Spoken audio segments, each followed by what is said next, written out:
천재 목사입니다. 네, 이렇게 또 영상을 또 기다려 주시는 분들이 있으실 것 같아서 말씀 묵상 영상을 빨리 이렇게 또 찍게 됐습니다.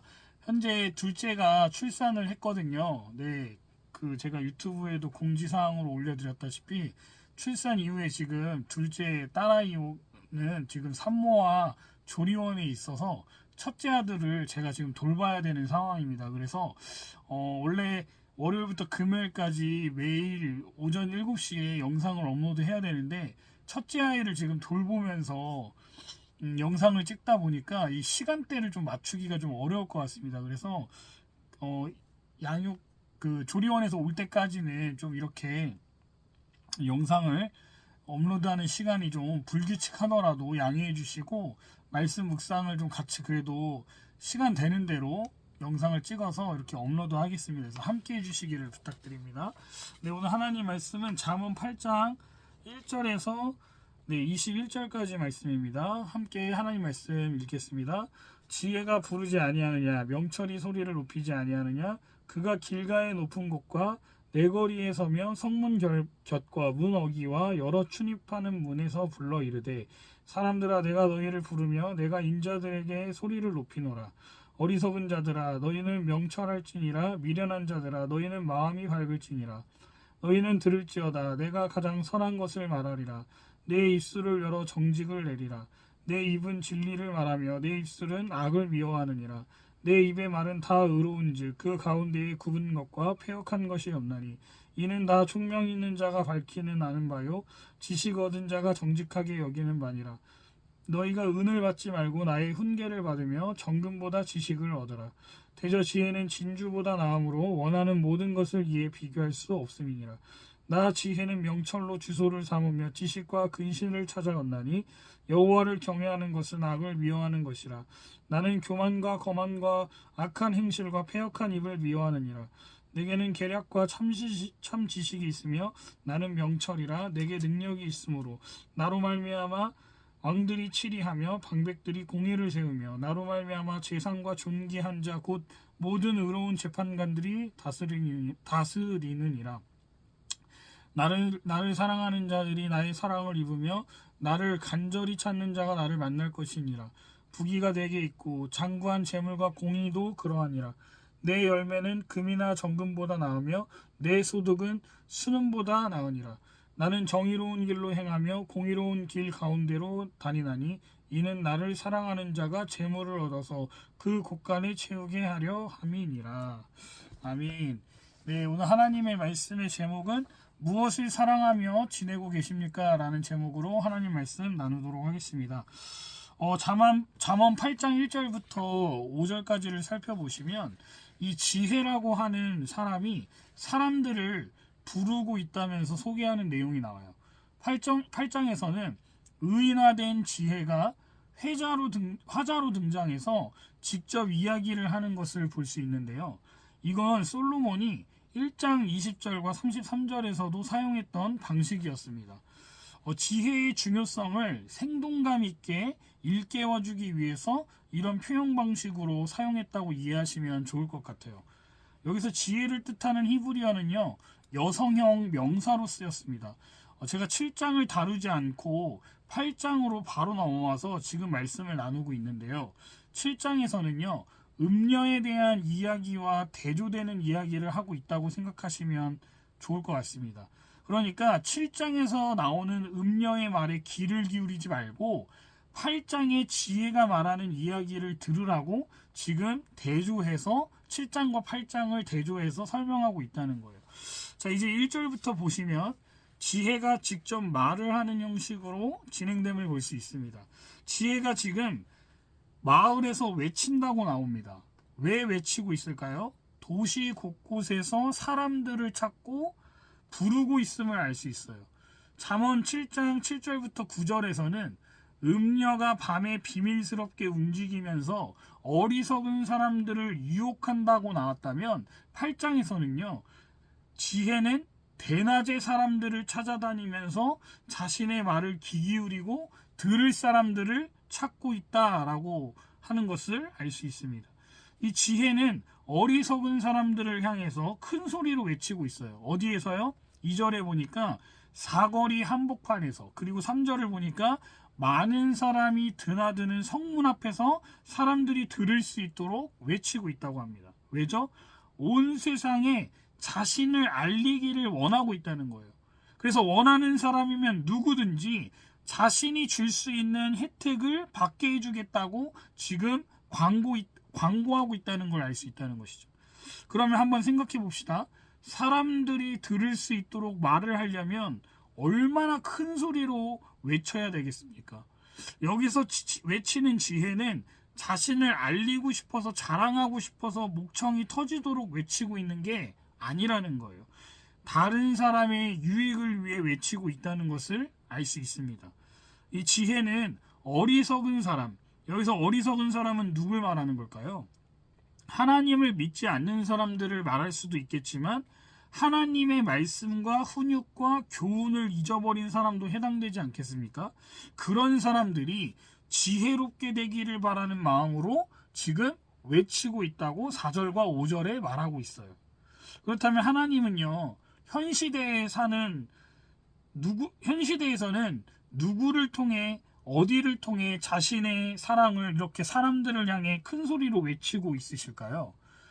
바로 교회를 통해, 그리고 저와 여러분들을 통해, 성도인 저와 여러분들의 입을 통해 땅끝까지 전파되기를 원하신다는 거예요. 하나님의 사랑이 모든 사람들에게 전달되기를 원하신다는 겁니다. 주안의 한목된 지체 여러분, 저와 여러분은 하나님의 사랑을 대신 전달해야 하는 이 메가폰 역할을 맡은 자들임을 기억하면 좋겠습니다. 그런데 문제는 뭘까요? 사람들이 이 목소리에 관심이 없다는 거예요. 하지만 이 지혜는 사람들을 사랑하기 때문에, 하나님은 사람들을, 이런 사람들도 사랑하기 때문에 지혜이신 하나님에게 찾아오기를 바라고 있다는 겁니다. 하나님은요, 우리를 너무나 사랑하신다는 거예요. 전 이 말씀을 묵상하면서 나는 지금 하나님께 얼마나 많은 관심과 사랑을 드리고 있나 라는 것을 한번 돌아보게 되는 시간이 됐습니다. 영상을 함께 시청하시면서 잠언 말씀을 묵상하시는 우리 성도님들은 어떠신가요?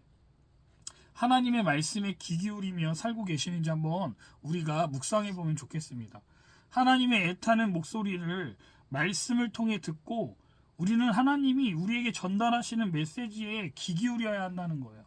그래야지만 세상에서 들려오는 소리에 집중하지 않을 수 있기 때문이라고 10절과 11절에 세상과 하나님의 말씀을 비교하면서 설명해주고 있습니다.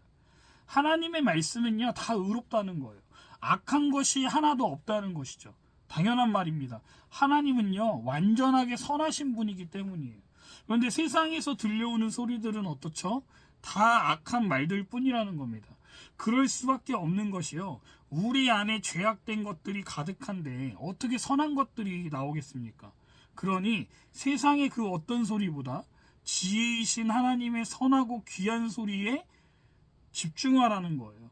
그리고 가장 선하고 귀한 들은 그 소리를 다른 사람들에게도 들려주라고 지혜자는 8장에서 우리에게 권면하고 있습니다.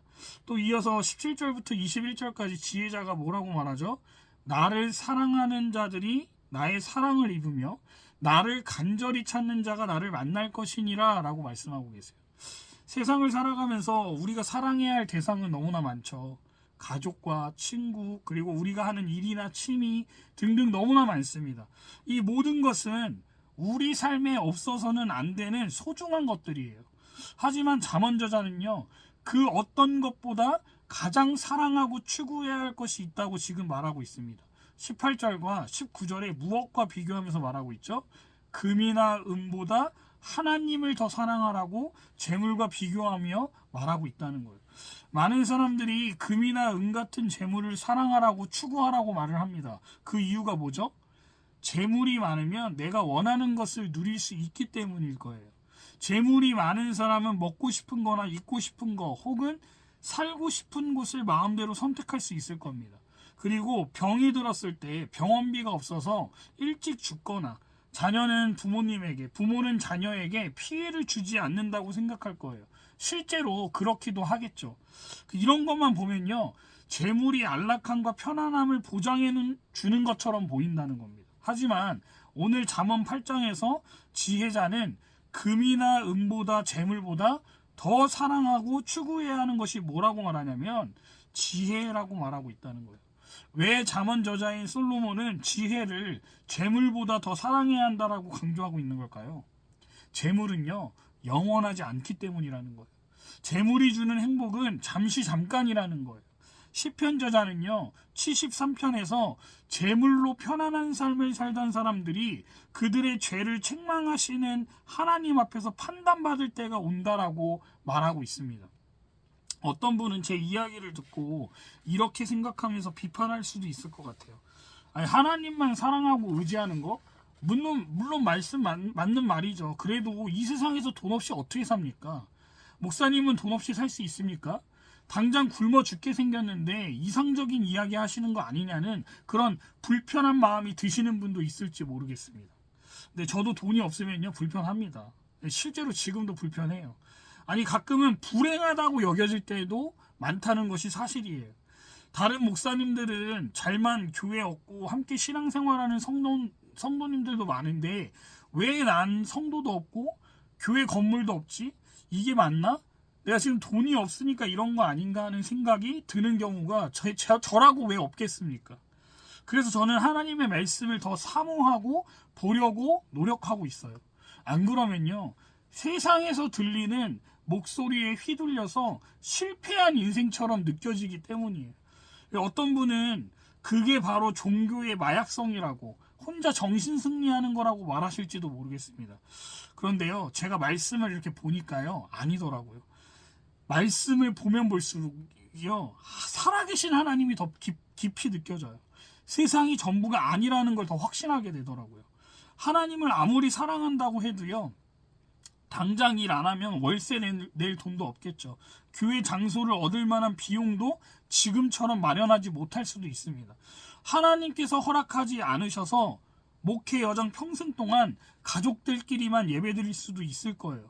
말씀을 안 보면 이런 생각들이 저를 지배하게 되는 것이 사실입니다. 목회를 그만둬야 되나? 내가 진짜 잘하고 있는 건가? 이런 생각이 든단 말이에요. 그런데 하나님의 말씀을 제가 가까이 하면 할수록이요, 이런 생각들이 사라지더라고요. 두렵지가 않아지더라고요. 말씀 전하는 일에 서 있는 것 자체가요, 기쁨이고 감사한 일이라는 것을 제가 깨닫게 되더라고요. 왜냐하면 제가 이 부족하지만 이런 환경이 좀 별로일 수도 있어 보이는 이 집에서 이 영상을 찍고 있는 이 순간에도요, 이 말씀, 부족한 사람의 입술을 통해서 전하는 이 말씀을 보고요, 어떤 성도님들은 위로를 받으시더라고요. 목회자가 그거면 충분한 거 아닙니까? 제가 요즘 그런 마음이 들더라는 거예요. 아, 이거면 충분하지. 누군가가 나의 부족한 실력으로, 내 부족한 지혜로 하나님의 말씀을 전달했는데 그걸로 은혜 받으시면 그걸로 된 거지라는 생각이 들더라는 거예요. 가족끼리 예배 평생 드리면 어떠나?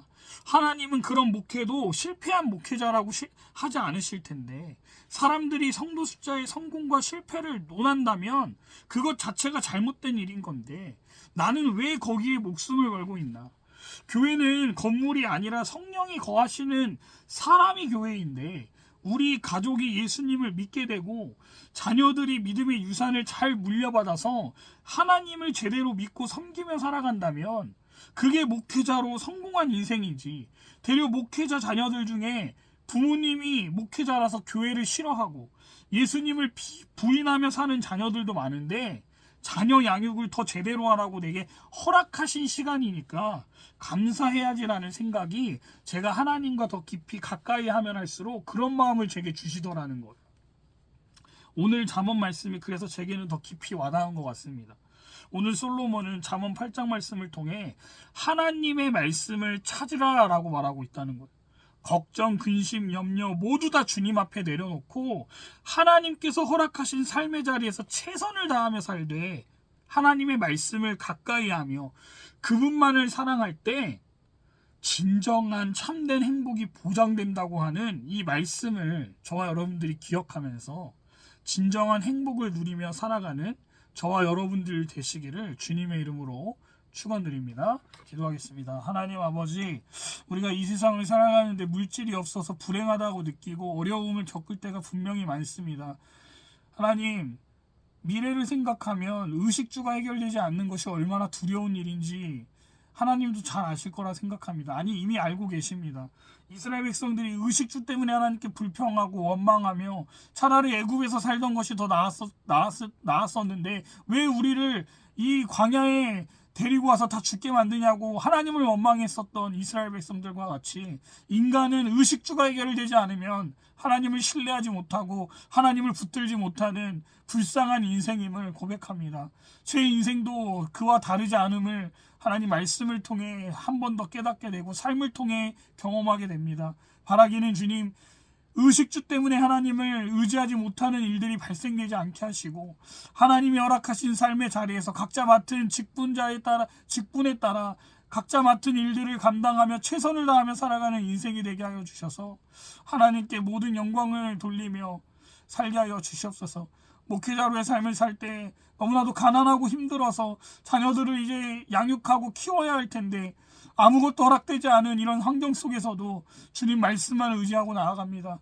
각자가 선택한 바가 다릅니다. 어떤 목사님들은 이중직을 선택하고 일을 하며 목회를 집중하시는 분들도 있습니다. 그러나 주님, 저는 부족하기에 이중직을 하면서 하나님의 말씀을 감당하기에 너무나도 연약하기에 하나님의 말씀만을 연구하는 시간도 부족하기에 주님의 말씀만 붙들고 살고자 합니다. 주님, 그러니 다른 것들은 주께서 채워주실 것이라고 믿으며 이 길을 묵묵하게 걸어가겠사오니 주께서 허락하여 주신 이 삶을 마감하는 그날까지 주님만 의지하며 불평하며 염려하며 걱정하며 하나님을 붙들지 못하는 인생 되지 않을 수 있도록 주님 도와주시옵소서. 이 말씀을 시청하시는 모든 하나님의 백성들에게도 동일한 마음을 허락하여 주시기를 간절히 바라옵고 이 모든 말씀 예수 그리스도의 이름으로 기도합니다. 아멘.